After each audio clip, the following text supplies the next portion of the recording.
before.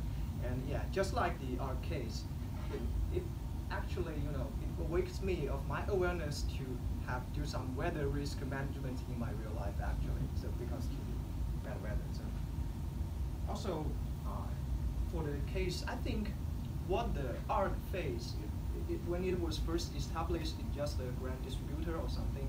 But after a century later, they want to do some diversification, and then they made some problem because maybe the bad weather did not happen before, but after some period of time,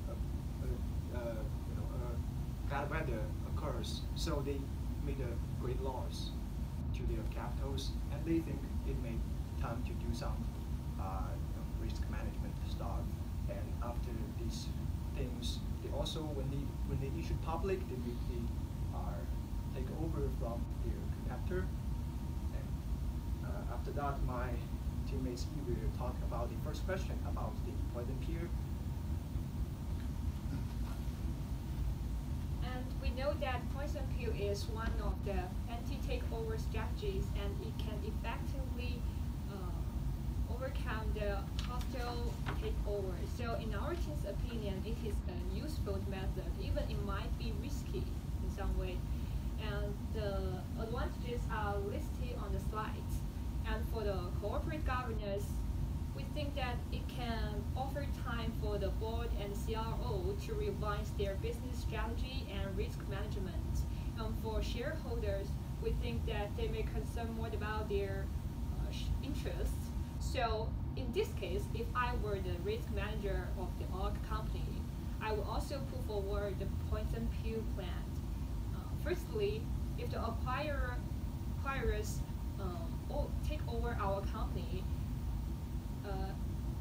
since they might know little about our company's operating mechanisms, and it will make them to issue some suitable regulations or some strategies, and it will increase the business risk and the strategy risk.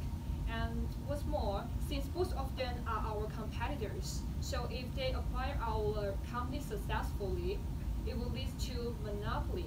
And in a monopoly industry, the employees' work efficiency will decrease, which means that it might be more likely for them to make some mistake easily, and it will also increase the operating risk.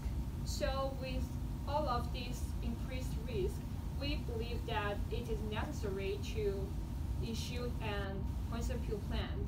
And the next part, my teammate Ferris will introduce the EAR model.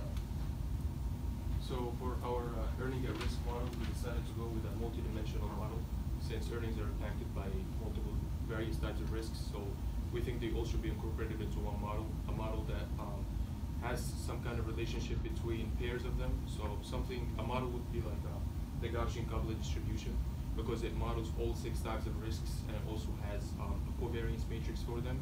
But the model assumptions are we have to be able to model each marginal density independently. And of course, methods can be used like numerical methods to approximate each type of risks. According to the Willis report, he categorized into 6 types of risks. He bundled them up. So for each one of these risks, there should be some kind of numerical approximation distribution to model this particular risk. But that's what we need. That's a model assumption. So independent marginal densities for each type of risk. And of course, we need a covariance matrix, which also can be, there's something that a lot of research has to be done on, quantitative research, to kind of see the correlation between different pairs of risks. And these are pretty much all the assumptions we need, and we can construct a distribution that can, it factors in everything. So it's an earning at model risk with all the types of risks that could be possibly. So these are some of the, of course, we modeled each distribution differently. So for weather, we said it's multimodal, and each one of these are best approximations, of course, but a better approximation would be a numerical distribution, so some kind of numerical approximation. So yeah, we have reasons why we chose these, but these are kind of the best we can come up with without numerics. So this is for inventory. This is for inventory, and this is minor risk. And each each one of these, there's a reason. And we'll come back to the slide. Weather hedging. Yeah, sorry, because that part. So basically, two questions about the weather hedging issues. So we know the mainly, as the WIRS report put that the mainly two risks are rainfalls and temperature.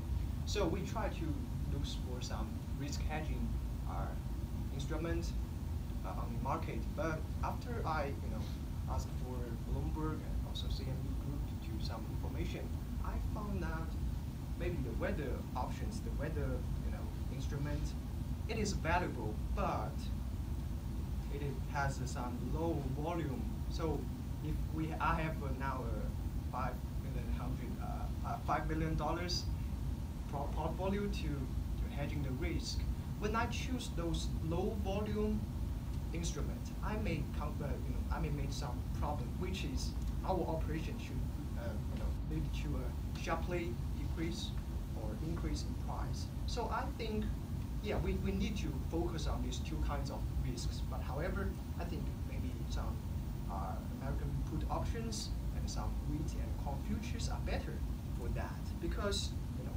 leave the weather and the rainfall risk will eventually affect those price of our portfolio. So we try to keep that in a steady way. So I choose for our team, we choose the American put option and part of the futures. So to do some details, and the details, if you're interested, is posted here, and we can talk to that later. Yeah. So it's about the third question about the some strategy to the insurance coverage and also pitfalls improvement to the model. So I should mainly focus on one of the pitfalls, that is the difference between year and earning, because actually what eventually influence some price are earnings instead of years, because the market has volatility. So I think the model could maybe change year into earnings. Yeah. So the 3D part, Paris will introduce. Yeah, so again, we focus on the fact that earnings are not only affected by a yield. There's a lot of other factors for a company's earnings, not just their yield. So again, a more suitable model will be something that encapsulates all these types of risks or whatever they're exposed to that could affect their earnings. So again, we try to make some kind of model. Maybe this time we're using some statistical method, because I think it's a better approach and it's a more realistic approach and application. It's not always easy to find PDFs for densities, or so a better approach would be, okay, we come up with some sort of correlation between each pair of risk, develop another model that has all the types of risks in it. That would be a better model. That would be some model improvements. I know it's much more difficult to do application, but if it can be done, it'd be definitely great.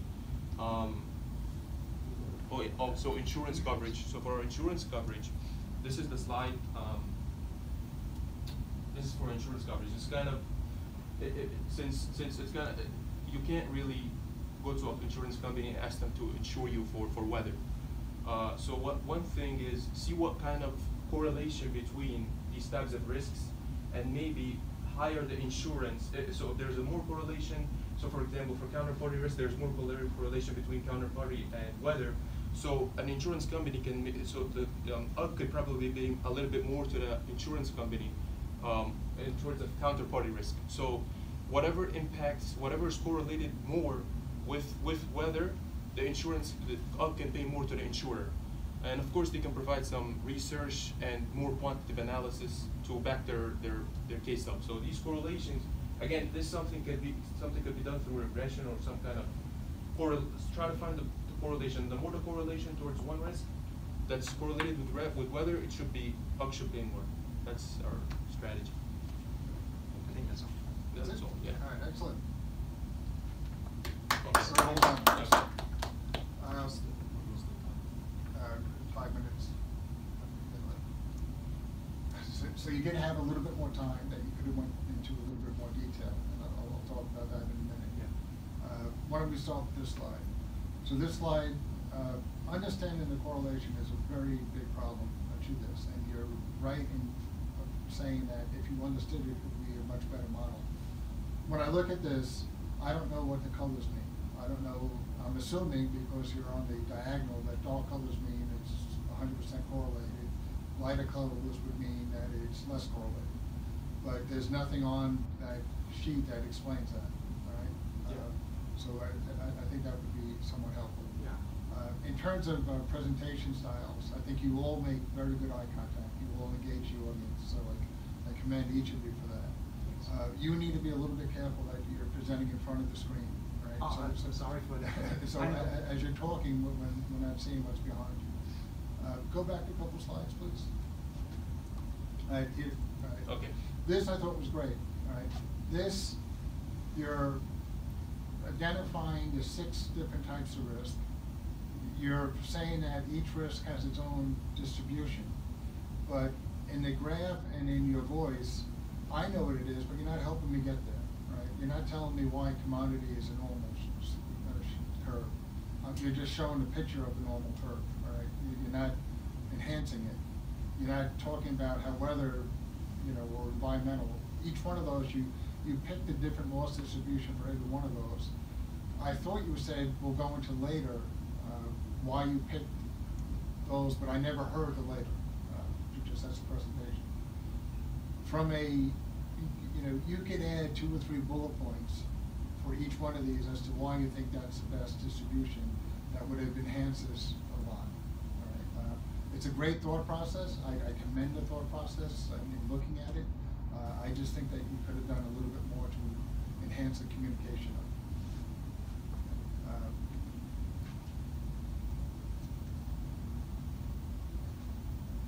Just want to go through some of the notes as well.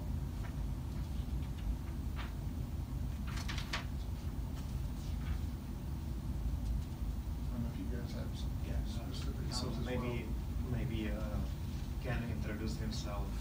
Maybe we can introduce ourselves. Okay, no, I'm just volunteering here for the day. I'm an executive director of Jiffy Clothing. And I'm regional director for New York for PRMIA, and also I'm a director at UBS. Yeah, another just a general comment. So you started the presentation, you talked for 2.5 minutes where you were breaking the ice, saying about the weather. And that's good that you're getting, a good feeling with the audience. But I thought it was risky. I thought it was risky that you would spend that much time on a 15-minute presentation that you didn't start talking until 2.5 minutes into it. And you were really addressing the first question, right? And the first question was whether or not it was good or bad for the shareholder analysis. Some of the work that you did on the shareholder analysis, I would challenge you on, right? Some of the benefits that you had, I could see being benefits for management, being benefits for the board, but I would question if it's benefits from the shareholder. And again, the main thing that you're looking at for the shareholder is the stock price and how the stock price has changed over time, right? And whether or not that's increasing it. Now, in the data that you had, you have evidence that the stock price didn't appreciate like the other market. So it lagged other market indexes, right? That's a question. Historically, if you do more research on it, oftentimes a poison pill is to the detriment of the shareholders, right? And that it actually suppresses the stock price, because ultimately what you're doing is you're diluting it, right? The basic premise is you're diluting the numbers of shares, so it does have to have a draining impact on value per share that you have. So there were certain parts of that where I would say that your argument was geared more towards management, more towards the board, and not necessarily for the shareholders. So I wasn't disagreeing with what you were saying, but I was struggling understanding the connection to the shareholder and how you said it. Let's see what else I had. I think Ken put it really nicely. Usually how it goes, Ken talks. I have some points that I want to say, and can cover them all. So this is actually highly multicollinear panel we got there. Yeah, can we go to the heat map, please? The which map? A heat map or the correlations? Correlation. Oh, this map. Okay. Yeah. Yeah. So can I ask you if it is like a light blue all the way to white, because Ken says he knows what it is, I don't. What is okay, let's say black is 1. What is -1? But they're not correlated at all. Oh, they're negatively correlated, so they go opposite no, each other. I'm not Yeah. asking about that, I'm asking about what is here. Okay, so the darker the color, so this would be a covariance matrix. So it relates, like if you have like a 2x2, for example, like No, two. okay, what color is -1? Yeah, my understanding, and I could be wrong, so in looking at that, I thought you were going from 0 to 1. Yeah, 0 to 1. But Yeah. it's a very good point. What Peter is saying is you could actually have negative correlation. That's right. Yeah. Yeah, I And, see. and part of his point, because you don't have a scale, right? Yeah. I'm inferring what I believe it to be. No, I believe it to be 0 to 1, and white is 0. Yeah. And dark is 1. We try not to be too quantitative with it. Mhm. We try to like look at it from a risk management's point of view. Yeah, actually, this is like I disagree with Ken. This is great for me. This is, I think, what you should have here. Just you need to have scale and also negative values somehow, because this is like most like absolute value of covariance or correlation. And also what you can have some circle showing like what you want to say here. Like it is nice that somewhere it's dark blue, somewhere it's lighter blue, but you want to put some circle in red. Like this is what you have to do. Yeah, and I would struggle with the understanding of, when I look at each individual box, right? So by looking at whether, that inventory would be less correlated than credit or counterparty, and credit would be less correlated than counterparty. Those two statements aren't intuitive to me. So without an explanation to help me get there, I'm just. Yeah, we should have. I wanted to talk more about the distributions and stuff, but I said maybe I'll leave it up to if you have questions about them. Okay. Because we also felt that we wanted to be realistic as well. So realistically speaking, this wouldn't be a perfect fit in application to something. Otherwise, it would be great. It would be very. Go back to the correlation matrix. So again, in my view, if I have very bad weather, I'm going to have a very low inventory. Yeah. Yes. And it looks like I'm not correlating. Yeah. Right. Well, Basically, by going with covariance rather than correlation, you kind of missed out on the negative aspect of it. No, but the covariance can be negative too. It's more like I still don't know what this is, whether it is absolute value or squared. Positive. But the inventory and weather, so are they like if you have bad weather, you will have low inventory? I would think so. Yeah. So now it's possible that now it goes like what is negative? Oh, actually, I remember. Inventory is for inventory spoilage. Okay. Inventory spoilage. So there should. So there's less crop available to spoil? Or it turns around, turn around quicker, so it cannot get spoiled. Okay. You will move crop quicker. How I looked at it, it was something is how are you moving your Okay. inventory? So Okay. it's inventory spoilage. This is in one of the definitions.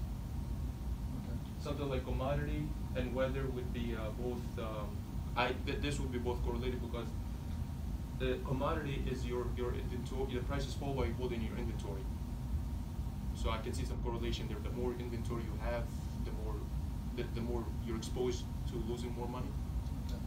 Yeah. And again, it's hard when you have an exhibit like this. Yeah. You should anticipate that someone on the receiving end of this is going to challenge every one of those boxes. And if all the boxes make sense, no one's going to say anything.